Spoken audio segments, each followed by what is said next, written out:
Olá galera, tudo bem? Estamos vindo aí com o segundo vídeo, né? E agora já aprendi que é importante a gente pedir o like, pedir para se inscrever, enfim. E comentários também são bastante interessantes, porque acabam conseguindo direcionar e até se vocês quiserem por aí pedir algum tema para discussão, fiquem bem à vontade, né? Vamos falar um pouquinho sobre a questão da qualidade do leite. Que no vídeo anterior eu até tinha comentado sobre a simplicidade, que se trata aí basicamente de higiene. Mas estava olhando alguns materiais e revendo treinamentos que eu mesmo fiz há alguns anos atrás, né? E se vê que tem bastante coisa a ser debatida, tanto é que eu tentei resumir um pouco o processo e vou passar então rapidamente para vocês. Não poderia deixar de usar um material aí da FAO, né? FAO, que significa Food and Agriculture Organization. O que é isso? Essa é uma organização internacional, onde participam aproximadamente 200 países que regulamentam um pouco essa questão, por exemplo, dos processos de produção de alimentos e da agricultura, né? Então nós temos, por exemplo, como definição da FAO, sistemas de produção de leite devem ser capazes de combinar rentabilidade com responsabilidade ao nível de proteção de saúde humana e da saúde animal, do respeito pelo bem-estar animal e produção do ambiente. O que nós vemos com isso? Que na verdade existe regulamentação da FAO quanto a essa questão da produção de leite, assim como nós temos as normas brasileiras, né? E mais recentemente aí as instruções normativas, as INs que começaram lá com a 43, 51, agora mais recentemente com a 76 e 77. A FAO, então, tá, e aqui Fiat não é marca, e Panis também não. Isso na verdade significa haja pão em latim, né? E esse é o grande moto, o grande motivo da FAO, que nunca nos falte o pão. Bom, quando falamos em qualidade do leite, nesse aspecto, certamente contagem bacteriana total e contagem padrão em placas é o grande tema, é o que vem se comentando aí nos últimos anos, né? Falo ano, mas muito mais agora no ano passado, 2019 e agora 2020, porque juntamente com os produtores também os laticínios ganharam sua responsabilidade nesse aspecto. Acaba sendo um desafio de toda a cadeia, produzir com qualidade. E aí, como vocês viram lá, a contagem bacteriana e contagem por placas acaba tendo um impacto muito grande. Esta imagem nos mostra, em época de coronavírus, mostrar isso, né? Mas não é um coronavírus, na verdade são o nosso organismo, o nosso corpo, ele é cheio de bactérias, internamente e externamente. E quando falamos em contagem bacteriana total, que nós conseguimos tirar de bactérias nossas externas que cheguem lá nos animais, no teto da vaca, enfim, acaba sendo importante. Por isso, um dos primeiros passos é a higiene de quem manipula o leite. A higiene, que é um programa de qualidade do leite, né? Que seriam as boas práticas, que é exatamente sobre isso que fala a FAO, de boas práticas. Nas boas práticas não estão só a questão da limpeza, está também o bem-estar dos animais, coisa e tal. Mas o que é importante? O primeiro passo, né? Que se faça a limpeza dos tetos após retirar os 3 primeiros jatos de leite. E aí, gente, por que é que são importantes, ou por que é importante a gente fazer limpeza dos tetos e por que é importante nós tirarmos os 3 primeiros jatos, né? Limpeza, vamos imaginar o seguinte, a FAO, ela inclusive determina alguns tipos, né? Ou pontuação para a sujidade dos ubres, né? Então, aqui eu tenho um ubre limpo, um ligeiramente sujo, moderadamente coberto por sujidade e aqui realmente completamente coberto, né? Então, em situações onde eu falo aqui da pontuação 3 ou 4, eu tenho que lavar o ubre, né? Preciso lavar ele, né? O ubre ou os tetos, né? Mais especificamente.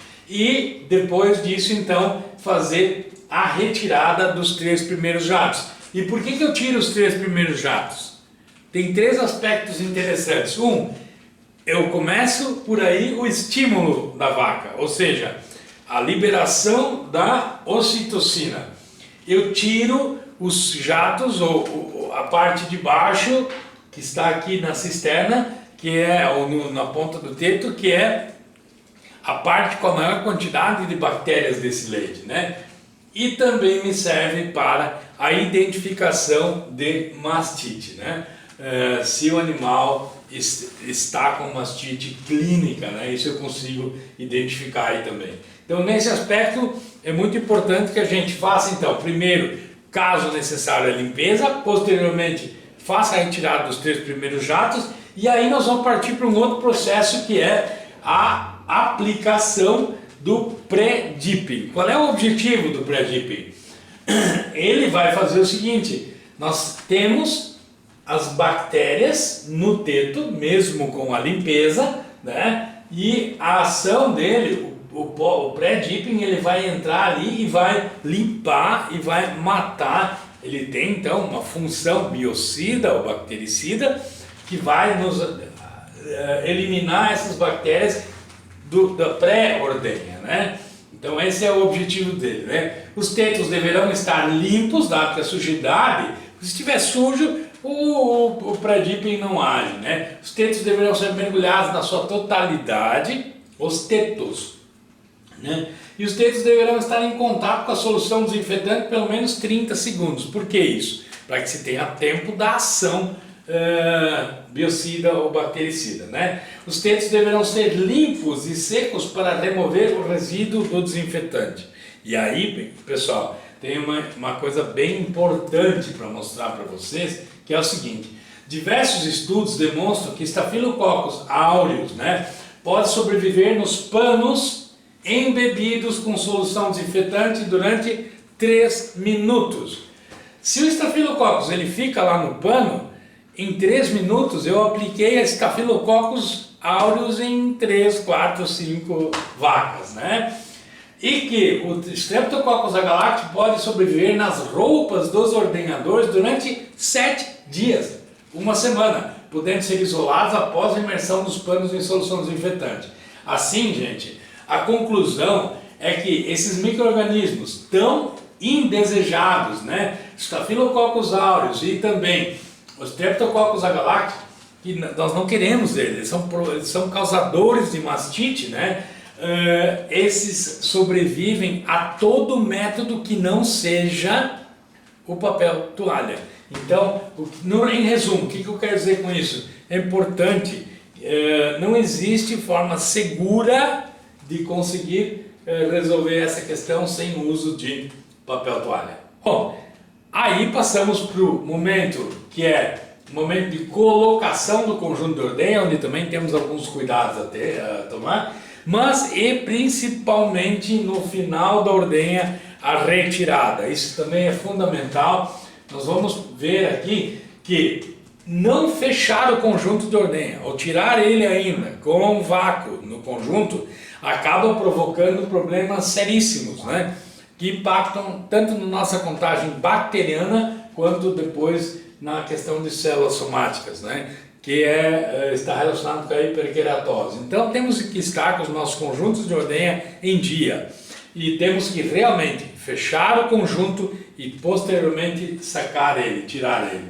Só para dar uma ideia, todos esses itens marcados em amarelo são impactos dos equipamentos de ordenha sobre a hiperkeratose e sobre esse problema aqui, ó, que você vê, a ponta do teto que parece uma florzinha, bem grave nesse caso, né? Aqui também a FAO tem uma pontuação do tipo de hiperkeratose, por exemplo, aqui não tem, aqui ela começa a aparecer, aqui ela já é tipo aquela nossa das imagens lá. Então, quando nós temos pontuação 4 e 5 em grande quantidade do nosso rebanho, mesmo de 3, 4 e 5, temos que cuidar, porque nós devemos estar com algum problema de vácuo, algum problema de colocação de conjuntos, de retirada de conjuntos, nível de vácuo, enfim, temos alguma coisa errada no nosso processo. Bom, Quanto à questão do processo inflamatório da glândula mamária, ele acontece de fora para dentro, né? Então, o que nós vamos fazer? Assim que nós tiramos o conjunto de ordenha, o próximo passo é fazer o pós-dipping. Pós-dipping, gente, é assim, ele evita, ele também é biocida, ele é um umectante, ele é uma barreira de ação nos tetos dos animais, né?